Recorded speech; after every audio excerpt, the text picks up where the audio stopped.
বাবা, প্রজেক্টের last page এটা, এটা করলেই শেষ। প্লিজ তুই যা, আমি এখন প্রজেক্ট করছি। ব্যাং যা।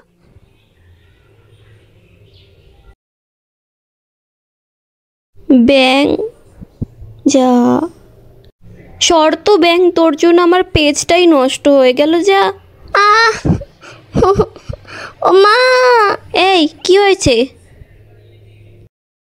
মা জানো ও আমাকে ফেলে দিয়েছে আর মেরে হচ্ছে কি জোরে। না মা, আমি ওকে আস্তে করেই ঠেলেছিলাম, ও নিজেই পড়ে গেছে।